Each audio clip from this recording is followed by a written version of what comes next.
I did not say a word. I just set my phone face down on the kitchen counter, walked to the window, and stood there watching the rain come down on the driveway I had repaved 3 summers ago. My hands were not shaking. That surprised me. After 63 years of living, after everything I had built and buried and rebuilt again, I thought something like this would make my hands shake. It did not. The text was still on the screen behind me. I did not need to look at it again. I had already read it 4 times, and 4 times was enough to understand exactly what my son and his wife had decided to do. We've spoken to the attorneys. The transfer documents are drawn up. Either you sign by Friday or we go a different route. This is not a request, Dad. It's time for you to step back. I poured myself a cup of coffee. I drank it standing at the window. Then I picked up my phone, opened the message, and typed back 2 words. Understood. Thanks. Then I called my attorney. Let me back up, because none of this makes sense unless you understand what I spent my life building. I started Caldwell Property Group in 1987 with $11,000, a used pickup truck, and a real estate license I had studied for on my lunch breaks while working warehouse shifts at a distribution center outside of Columbus. My wife, Patricia, God rest her, kept the books out of a spiral notebook on our kitchen table. We had 1 rental property that first year, a duplex on the east side of town that flooded every spring and had a furnace that sounded like it was clearing its throat all night long. By the time Patricia passed, 12 years ago, we had 47 properties across 3 counties, residential, commercial. A small self-storage facility that my son had always called Dad's boring little side project. I never corrected him. That boring little side project netted more per square foot than anything else in the portfolio. My son, I'll call him my son, because that is what he is. Whatever else he has become, joined the company 8 years ago. He was 31. He had an MBA and a firm handshake and a way of talking in meetings that made people feel like they were hearing something smarter than they actually were. I was proud of him. I told him so. I gave him a salary that would have made 31-year-old me dizzy, an office with his name on the door, and the title of operations director. My daughter-in-law came with the package. She had been in the picture for 2 years before the wedding. I tried to like her. I want to be honest about that. I genuinely tried. She was sharp, no question. She had an eye for presentation and she knew how to talk to people. But there was something underneath all of that polish that I could never quite put my finger on. A kind of hunger that did not seem connected to anything earned. She wanted what my son had, and she wanted more of it, and she seemed to believe the path to more ran directly through me. 6 months after the wedding, she started coming to company dinners, then to site walkthroughs. Then she was sitting in on lease negotiations, and I would catch her taking notes on her phone. Not official notes, just notes for herself. I mentioned it to my son. He laughed. She's interested in the business, Dad. That's a good thing. I let it go. That was the first mistake. The second mistake was the power of attorney. 2 years ago, I had a health scare. Nothing catastrophic, a blocked artery, a stent, a week in the hospital, and a doctor who used the phrase, "This is a warning shot," with the kind of calm that made it land harder than shouting would have. I was 61 years old and suddenly very aware that I had never put a proper succession structure in place. My son sat at my bedside and held my hand and said all the right things. My daughter-in-law sat in the chair by the window and said very little. She just watched. 3 weeks after I was discharged, my son brought papers to the house. A limited power of attorney, he said. Just for operational continuity. Just so that if something happened, I would not be scrambling. My attorney had not drafted it. I asked who had. He said a firm my daughter-in-law had recommended. I should have made that call immediately. I should have picked up the phone right then and dialed my own attorney and said, "Raymond, look at these documents before I touch them." I did not. I was tired and I was 61 years old and my chest still ached from the procedure, and my son was sitting at my kitchen table, looking at me with an expression I had not seen on his face since he was 9 years old and waiting to open Christmas presents. I signed. That was the second mistake, the last one I would make. Over the next 18 months, things shifted in ways that were easy to explain away individually, but impossible to ignore collectively. My son began scheduling meetings without me. Not instead of me at first. Just in addition to me. Then he started summarizing the outcomes after the fact. rather than inviting me to attend. When I showed up unannounced to a property inspection, the site manager looked confused and said he had been told I was stepping back.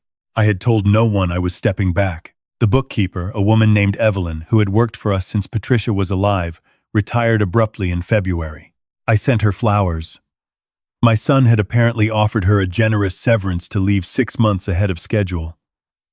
He told me it was a cost-cutting measure. Evelyn had been making $48,000 a year. Whatever severance he offered her to leave quietly, it was not a cost-cutting measure. The new bookkeeper was someone my daughter-in-law had found. Young, pleasant, answered every question I asked, with a smile and a slight pause before speaking that I came to recognize as the pause of someone who has been coached on what not to say. I started keeping my own records again, quietly, the way Patricia and I used to, in a notebook, at the kitchen table. Old habits. What I found in that notebook, over the course of 4 months, was the slow and methodical restructuring of a company I had built over 36 years. Contracts renegotiated without my signature using the power of attorney. Vendors switched to companies I did not recognize. Management fees on 3 commercial properties quietly increased, and the difference routed to an account I could not immediately trace. Not large amounts. Never large enough to trigger an automatic flag, but consistent, and consistent in a direction. I did not confront my son, not because I was afraid, because I had learned, at 63 years old, that the moment you show your hand is the moment you lose it. Patricia used to say that about difficult tenants, Gerald. Never let them know you know until you're ready to act. She was right about most things. I called Raymond. Raymond has been my attorney for 22 years. He is 71 years old, semi-retired, and the kind of man who communicates entirely in understatements. When I laid everything out for him over 2 hours on a Thursday afternoon in his office, he listened without interrupting. When I finished, he was quiet for a moment. Then he said, "That's not great, Gerald." Coming from Raymond, that was roughly equivalent to anyone else standing up and overturning the table. We spent the next 6 weeks working. Quietly. Methodically. Raymond brought in a forensic accountant, a woman I had never met, referred by a colleague of his, no connection to anyone in my orbit. She went through everything, every account, every contract, every transaction that had passed through the company in the 24 months since my son had taken operational control. The picture that emerged was not complicated. It was just ugly. Approximately $240,000 had been moved, in increments, to a holding company registered in my daughter-in-law's maiden name. The vendor switches I had noticed were not about cost savings. They were about steering contracts to companies where she had undisclosed interests. 3 of the lease agreements on commercial properties had been modified using my power of attorney to terms significantly less favorable to Caldwell Property Group, with the difference benefiting a competing management firm she had apparently been building in parallel. She had been building a competitor. Inside my company. With my money. Using my signature. Raymond set down the forensic accountant's summary, looked at me over the top of his reading glasses, and said, "We need to talk about what you want the outcome to be." I told him. He nodded slowly. "Then we do this carefully," he said, "and we do it all at once." The text from my son came on a Wednesday, the one I told you about at the beginning. "We've spoken to the attorneys. The transfer documents are drawn up. Either you sign by Friday or we go a different route." What he did not know, what neither of them knew, was that Raymond and I had spent the previous 3 weeks preparing our own set of documents, not transfer documents, revocation documents, correction documents, freeze orders, and a detailed packet that Raymond's contact at the county prosecutor's office had been reviewing for 11 days. What he also did not know was that the forensic accountant had found something he had overlooked. The holding company his wife had set up in her maiden name had a second signatory. My son's signature was on the founding documents. He had signed them 14 months ago. Whether he knew exactly what he was signing, I genuinely could not say. I had gone back and forth on that question more times than I could count. Lying awake at 2 in the morning in the house where he had grown up, I wanted to believe he had been manipulated. I wanted to believe my daughter-in-law had put documents in front of him the same way she had put documents in front of me, and that he had signed without fully understanding. But I was also honest enough with myself to know that want is not the same as likely. I typed back, "Understood. Thanks." And then I called Raymond and said, "It's time." Raymond filed the revocation of power of attorney that Thursday morning. It was recorded with the county by noon. Every financial institution connected to Caldwell Property Group received written notice by end of business. Every account was either frozen pending review or transferred to sole signatory status under my name and my name only. The vendor contracts under review were suspended.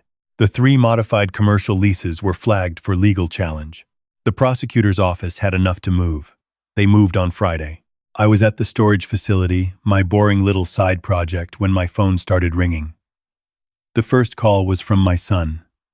I let it go to voicemail. The second was from my daughter-in-law. I let that go too. Then my son again. Then a number I did not recognize. Then my son 4 more times in a row.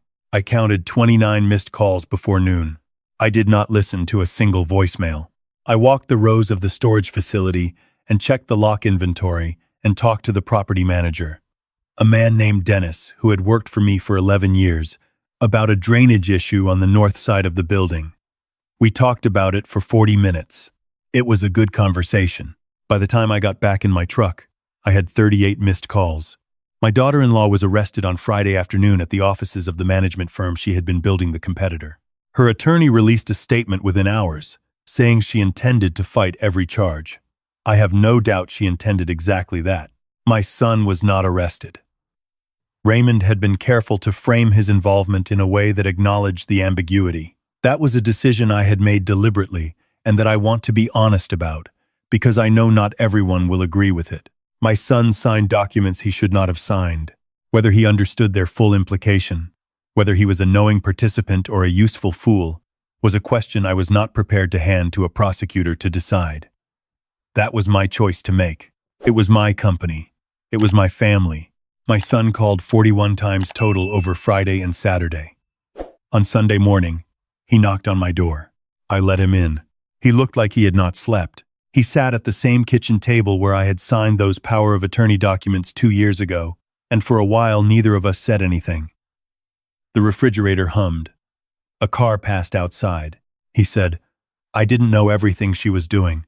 I said, "I know you didn't know everything. I'm still deciding how much I think that matters." He started to say something else and I held up my hand. Not angry. Just finished with that part of the conversation. I told him that his wife had stolen from a company his mother and I had built before he was old enough to read. I told him that the employees whose livelihoods depended on that company were real people who had done nothing wrong, and that whatever he had or had not understood about what was happening, he had been in that building every day and had chosen not to ask certain questions out loud. I told him I did not know yet whether I would ever be able to trust him with the company again, and that I was not going to make that decision sitting at a kitchen table at 8 o'clock on a Sunday morning. He cried. My son is 41 years old, and he sat at my kitchen table and cried, and I did not look away from him, because he is still my son regardless of everything, and looking away seemed like the wrong thing to do. I told him he was not welcome at Caldwell Property Group in any capacity for the foreseeable future. I told him I had retained Raymond to review his employment contract, and that he would receive whatever he was legally owed. I told him that the apartment they had been renting in a building I owned would need to be vacated within 60 days, or paid at fair market rate, and that either option was his choice to make. Then I told him that in 6 months, if he wanted to come back and have a real conversation, I would be here. He asked what kind of conversation. I said the kind where we start completely over. Where he starts at the bottom, the same way I did, and earns every step the same way I did, and does not mistake my love for him for an absence of standards. He nodded. He did not look relieved. Exactly. He looked like a man who had just understood the difference between getting a second chance and deserving one. I stood up. He understood that meant it was time to go. At the door, he stopped and turned around. He said, "I'm sorry, Dad. I really am." I said, "I know. Come back in 6 months."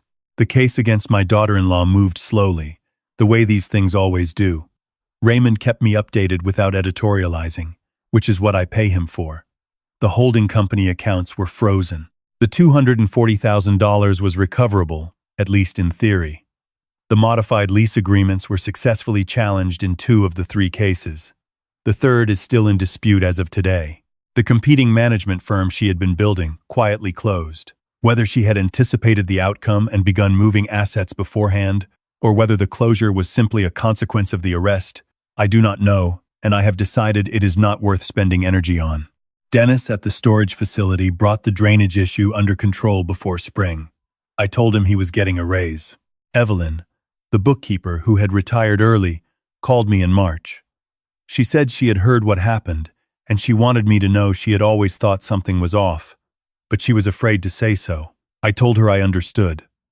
I asked if she wanted to come back. She said she would think about it. She started back the first week of April. Her notebook is neater than mine. I want to say something, because I think it needs to be said plainly. I did not handle everything perfectly in this story. I signed documents without consulting my own attorney. I saw early signs that I explained away because they were inconvenient, and because it is genuinely painful to look at someone you love and begin assembling evidence.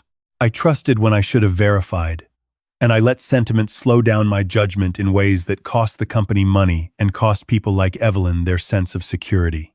I am not telling you this to be hard on myself. I'm telling you this because I have watched people lose everything they built over lifetimes, and it almost never happens because they were foolish or careless in any general sense. It happens because love makes specific blind spots, and the people who are most likely to take advantage of you are almost always the people you would least want to suspect. Patricia used to say that the best thing about building something with your own hands is that you know every weak point personally. She meant it as a comfort that knowledge is power, that the builder always understands the structure better than anyone who just moves into it. She was right. But the weak points are not always in the walls or the foundation. Sometimes they are in the door you left unlocked because you were tired, because you trusted, because you wanted to believe that 36 years of work and sacrifice had purchased you the right to stop watching so carefully. It had not. I am back to watching carefully. The driveway I repaved 3 summers ago is holding up well. This morning I had coffee at the kitchen window and watched the light come across it, and I thought about Patricia, and about the duplex with the furnace that cleared its throat, and about everything that comes after decisions, the good ones and the ones you cannot take back. My phone was quiet. That, more than anything, felt like the beginning of something.